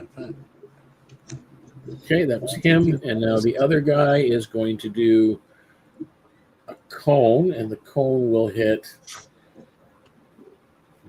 Cass and Creek. So the other guy does his prayer. I need Cass. I need a Constitution saving throw. And Creek failed his. Damn it. 17. 17 succeeds. You only take 6 points of cold damage. And you are not restrained, but Creek is not moving at the moment. Oh no, Creek. And that is the end of their turn. And then that takes us to, I think we're at Celine now. Yeah, we're at Celine. It's you.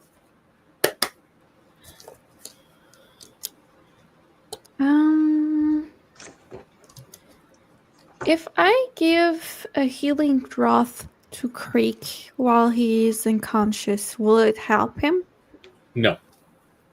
Cool. No, he's basically he's frozen. He's like He's frozen. Okay. Yeah, he's frozen. He's restrained.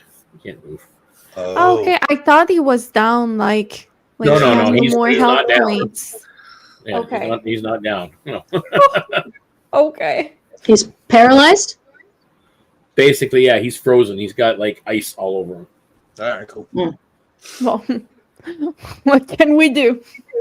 I will cast It's winter, right? You know, it happens. winter. Maybe. I will cast a ray of sickness on this little guy on my left. Okay, between one me straight across and between Del. you and Del. Yeah. Okay. He needs to succeed a con save.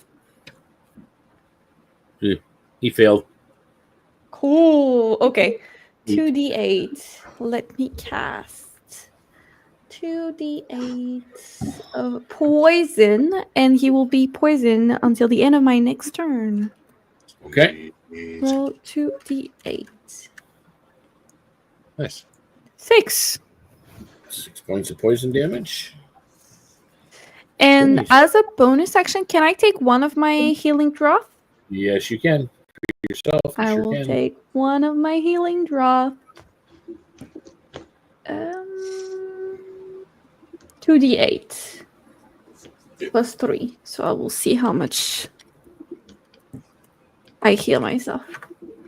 I heal 8. Nice. Okay. So now we go back to the top of the round. That's Fade. Okay, so there's 2 of them there. So she's going to move to kind of down and between Cass and Creek to breathe on those 2. kind she of can there. hit them and not anybody else. Yep, you can do so. And it's an action to do that, but I have meta magic, so I'm going to turn that into a bonus action with to quicken it. Yep. Okay. So that is 8 plus 6, 10. Nope. 8 plus 6 is 14. What am I doing? 14 points of force damage from the dragon breath. Okay. Is this guy down that was attacking that Dell shot? Yep. Okay. The only one that went down. The other one's still there. Okay. Then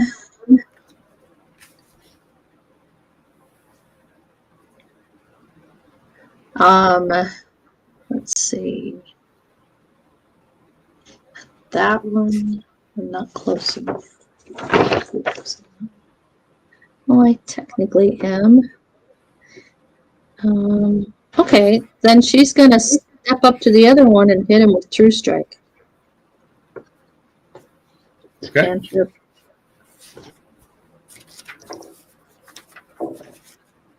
And that is where is my thing for True Strike? True Strike. It's still gonna be plus 7. That is a 15 to hit. Okay, that hits. Okay. And so the damage 6. So that's a 3 points for the weapon damage plus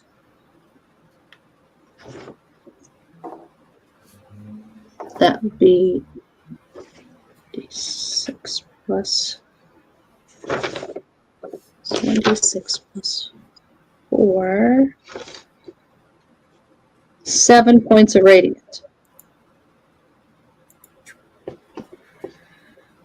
Okay, as the final blow lands, the storm above breaks.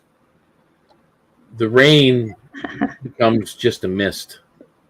The violet light gutters and fades, leaving only the steady pulse of the grove. Creek presses his hands as he thaws, and he presses his hands to the roots, and he's praying as he's doing so. He kind of stops and looks up at the 4 of you. Says, "It's done. The court drowns in its own tide." From the cypress canopy above, a single green leaf falls, glowing faintly as it lands in the center of you. With that, for the most part, episode 4 comes to a conclusion. Kelpwood is freed from the Drowned Court's influence. The Verdant Circle records the hero's deeds. That's, you guys are now all noted. You may all note on there on your sheet as a tag that you have Verdant Circle Hero.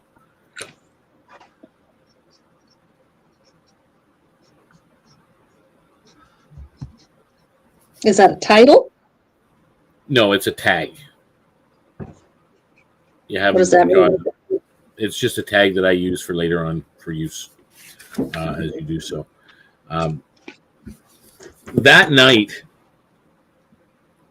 Creek's hut, as you return to there, glows with steady candlelight.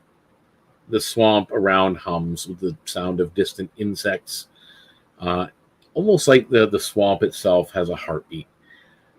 You watch from his porch as the frogs come out and almost sing, and the mist curls over the waters.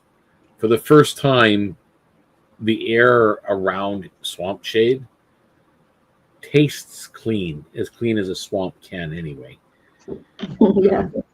Creek looks at you guys, his eyes reflecting the moon. The grove will remember, and the deep watches still. And with that, we will end everything. That is the completion of Loose Tides. You guys have broken the influence of the Drowned Court over the town of Kelpwood. Not saying you've destroyed the Drowned Court, but you've broken their hold on the town. So Nice. all those little things that you guys have been kind of noticing here and there, they're not going to be able to be pulling the strings any longer. For those of you watching, again, I want to say thank you very, very much for tuning in and watching. And I'm going to put a banner up right now just for a little Yeah, bit. there's the banner. Good. Yeah, I haven't really shown that through the stream. So Right. if you like any part of our stream, obviously we're still growing. We've still got growing pains. My apologies there. I tried something new tonight. I thought by printing out everything, it might make it easier for me to keep track of everything. It actually made it a little bit more difficult for the most part. And we're going to bring up on the stage here. Oh, and there we go. Sorry, didn't mean to leave you out there, Celine. And I'm going to bring the banner back. It's again. okay. But if you like what we do, obviously do the whole, put the thumbs up, give us a like, give us a follow. If you really like it, obviously subscribe. We'd appreciate it. Yes, you can use your Prime membership for a free Twitch subscription. So you can use that. Every little bit helps. We appreciate it. It helps us continue, or me to continue doing what we do with the creation process. In the meantime, that link that's going by your screen there, the link.bio, lnk.bio /DeaconsTable. If you go to that page, it will load up all of our socials and give you links to everything. Our Kick page, our YouTube page, our Twitch page, Facebook. I don't think our X is on there because I think I pulled off of X. Threads, Blue Sky, it's all there. But most important is the one right at the very top. It is our Discord link. Come and join the community. If you're into role-playing games at all and PTRPGs, come and hang out and just talk geek speak with us. Or if you want to actually play, you can do up a character. I can help you do up a character, including one of our original ancestries. We have like 60 of them or so to choose from. And we have like more than a dozen original character classes as well. So you can play those. So again, it can be a lot of fun. And then you can take part in our one-shots, in our 24/7 live role play on the Discord, or even, who knows, in our mini-series coming up, because there is another one coming up in 2 weeks' time. So far, I've got Cassanthor involved in that, and Kelvo will be joining you on that one so far. And that's going to be a little bit of a different one. That's another 4-part mini-series, but you're actually going to leave Kelpwood. Just as a hint, you'll be setting sail out to the Seahorse Island. Oh yeah, be a little bit of fun there. So we're gonna have some fun with that. But again, thank you so much, everybody, for watching. I am going to talk to my players here as we wrap up the stream. But other than that, again, until next time, guys, may all your rolls be critical. Not just a 20, but also that 1, because a 1 is just as much fun. And be sure to tune in next time. We are back on Thursday with Southern Expanse for one more live stream. And then there'll be no more live streams until after next week because I've got some medical stuff to deal with. So other than that, guys, we'll see you next time. Bye-bye. Love you all. Thank you very much for watching. Bye. Oh boy.